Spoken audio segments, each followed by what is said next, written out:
This is Smith Sharp, and you're listening to Navigating Clarity.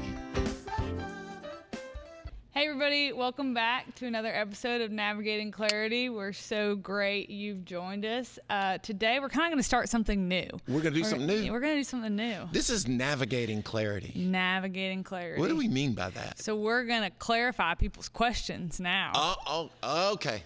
Oh, we have questions. This isn't like off the message on Sunday. No, so instead of recapping and digging deeper and clarifying the sermon more in depthly, we're going to answer some questions. Okay. Common questions that people have. Similar topic each week, but we're going to go through and just kind of answer questions that different Christians have about different things. Okay. All sorts of topics. Okay. So. All right, this will be fun. This will be good. Now, we're doing this because people have questions. People have questions, but also because I'm not here right now. Because you're having a baby. Yeah. Or you had a baby. I had one by now. We are pre-recording. That's right. You had a baby, so you're not here, and you are at home, and so is she. And so is she. Yeah. Oh, congratulations in advance. Thank you. Okay. All right. Let's do it. All right. So today, I kind of just got 4 or 5 questions for us to touch on, kind of around LGBTQ and like culture and society. And so the first one is, how should Christians respond to issues like LGBTQ plus rights if there are so many differing views? Okay. How should we respond?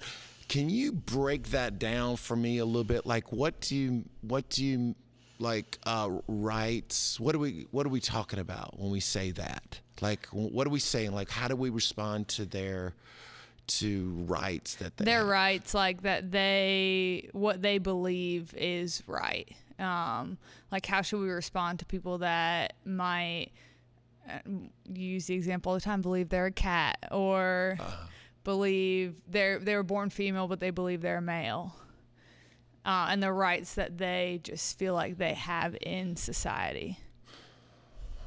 Well, all right. I think that's a good question. All right. So, for a Christian person, our perspective is love, right? There's no, and I think human dignity certainly is a part of loving someone. Okay. And so if you love someone, love doesn't mean acceptance necessarily of behavior, and love doesn't mean being permissive. Like, I love, like, you, at this point, you have a child, right, in the world, right? And as that child gets older, that child is going to do things. Some of those things you're going to like. Some of those things you're not going to like. You're not going to like some of the things that the child is doing because it's bad for the child. Now, the child wants to do it, right? She wants to do it. She wants to play with the knife. Okay, she likes to open up the drawers and, pull out the pots and pans, but she really loves to pull a drawer out and get the knives out.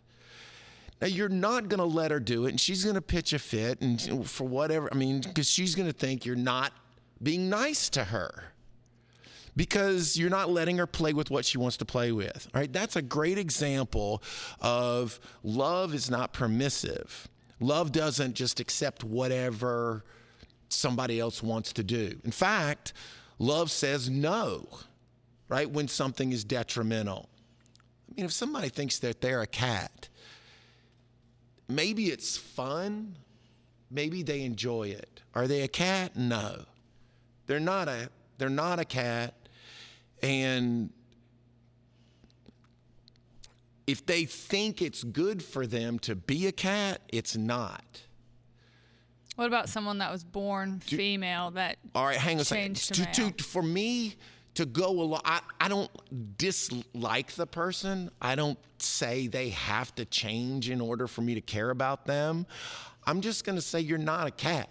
Now, if that hurts their feelings, well, then that hurts their feelings. But I would rather hurt their feelings and them not lose their dignity. They're a human being. That is significant. It's like you wouldn't want me to call you a dog, right? You call somebody an animal or something like that. I guess you could say you're a deer or whatever, and that would be endearing. But pun there or something. But the point is you don't just, like an alcoholic wants to drink, but you don't go, oh yeah, I love you, therefore I'm gonna, buy you some liquor. I mean, so there's a balance in here. And there are, I sympathize with people. I think you're getting ready to ask, like, if the male, female, right? They feel like they're in the wrong body. And I really sympathize with the person that thinks that or feels that way.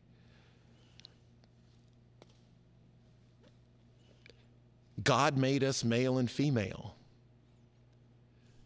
I think there are men who are feminine, and then there are women who are masculine. That doesn't mean that the woman is a man, and it doesn't mean that the man is a woman. There's a continuum. What I really think is scary, now all this needs to be and should be in this context of loving a person. If a person is so confused, this has significant implications because we're doing sex change operations on children. Mm-hmm.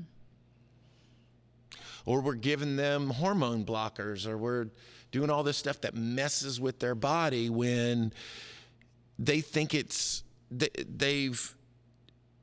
everybody's confused when you're a teenager. Nobody feels comfortable in their own skin. Your skin is changing and everything's changing.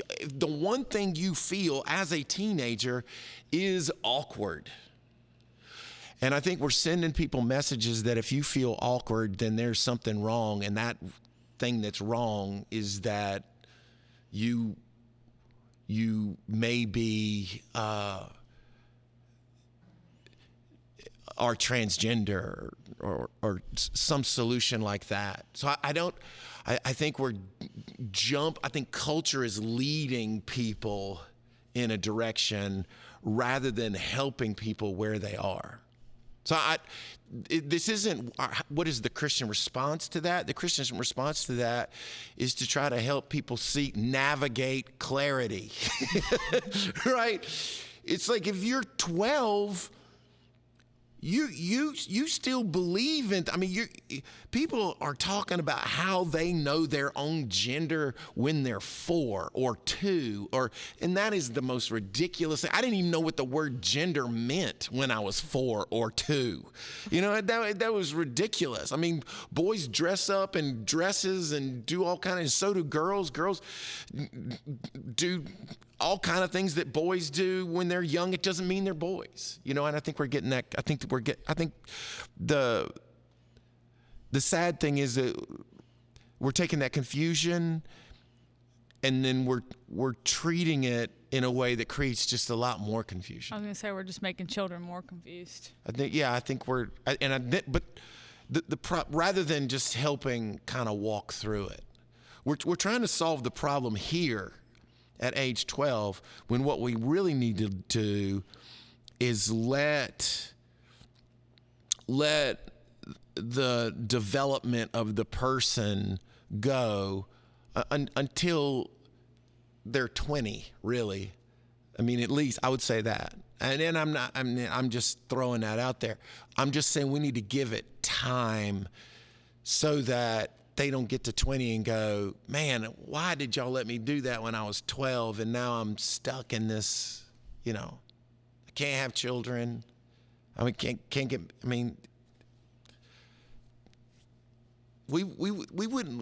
don't let 12-year-olds drive a car because they don't have good judgment. Why are we going to let them change their whole body just because their perspective is that they are confused when really they're just supposed to be. So I think the Christian needs to be caring about it. Kind of goes along with the next question. What does it mean to love your neighbor when your neighbor identifies as someone that's transgender or LGBTQ, or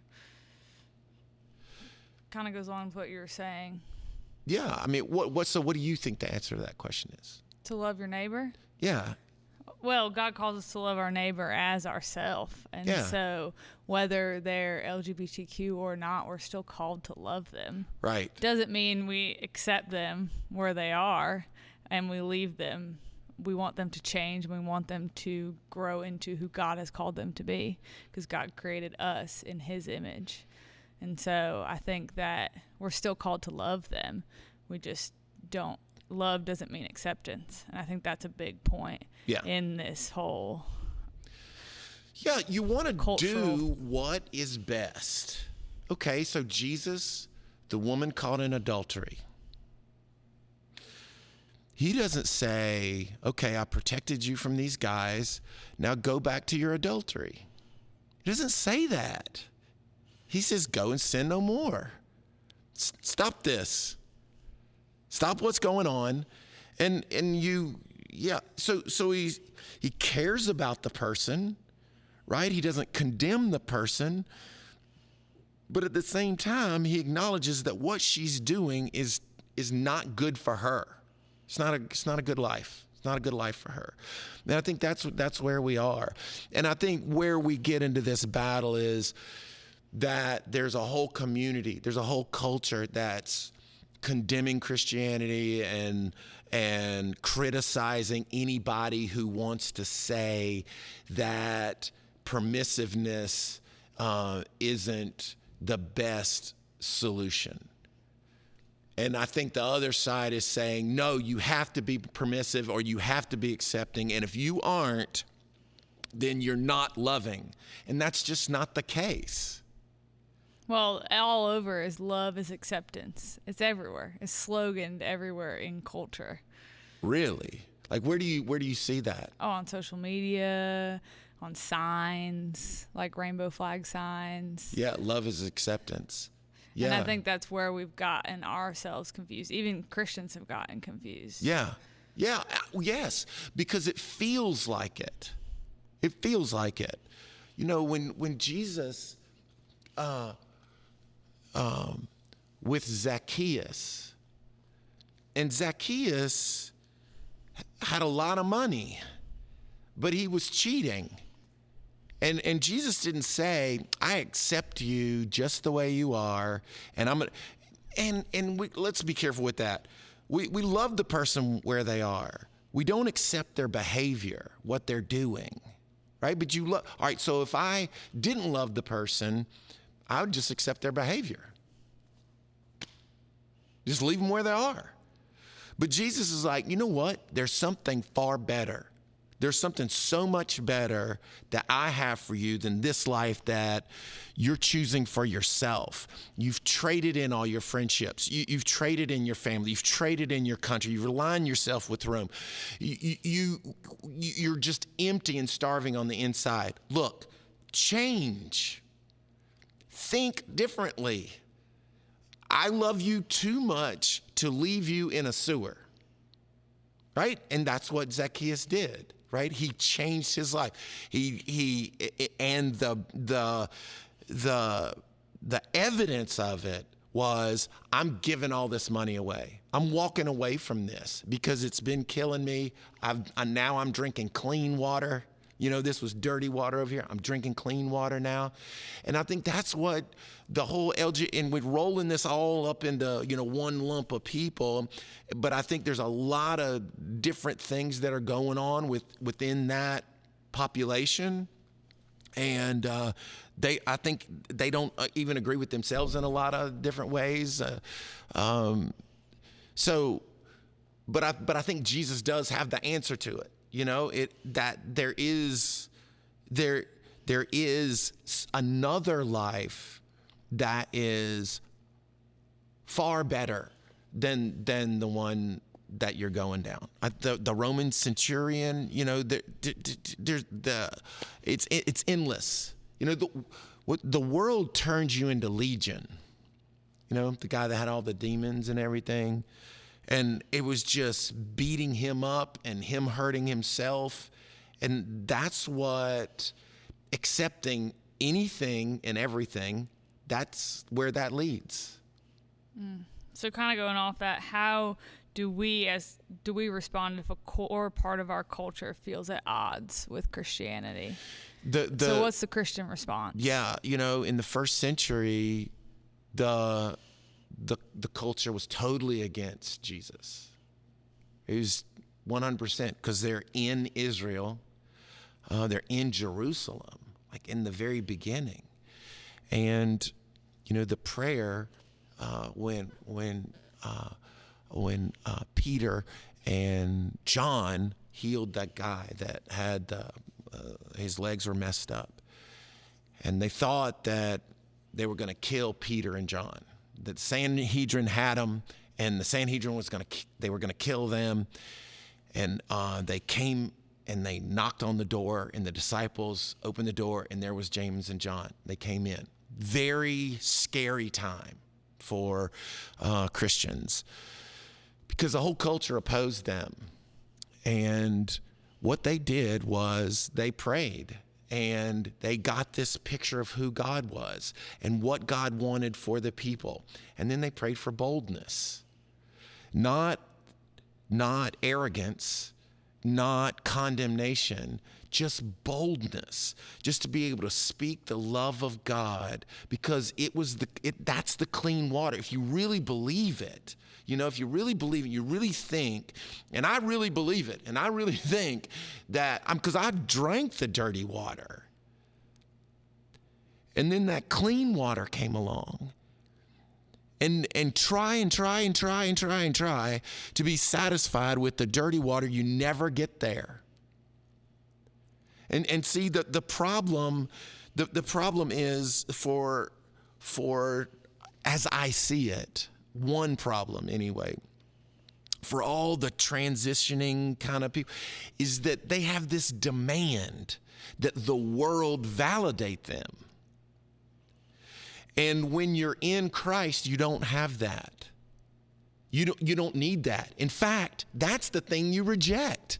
I don't need your validation, right? Fear of the Lord is the beginning of wisdom, not fear of what somebody thinks about me or doesn't think about me. If they approve of me or don't approve of me, I'm no longer a slave to the world around me or the opinions around me. I am a slave to Christ because he can set me free.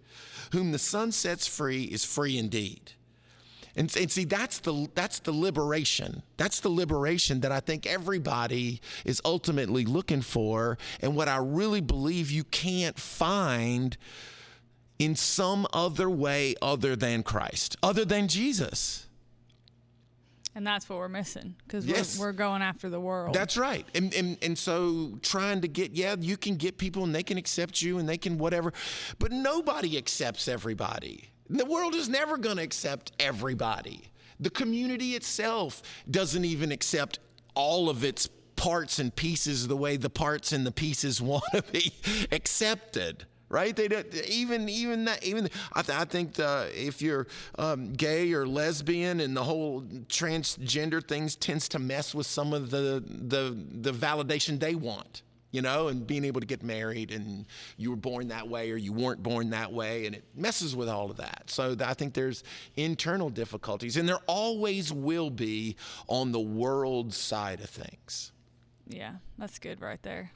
Thanks for joining us today. That's okay. it. That's all we got. We're that's done. Perfect. We're done. All right. Well, it's good. It's good to talk to you. Good to talk to you. Yeah. And I'm sure I'll call you today. Okay. And find out how the baby's doing. And we'll be back next week with more questions, different topic. Perfect. Thank you. Uh-huh. Bye.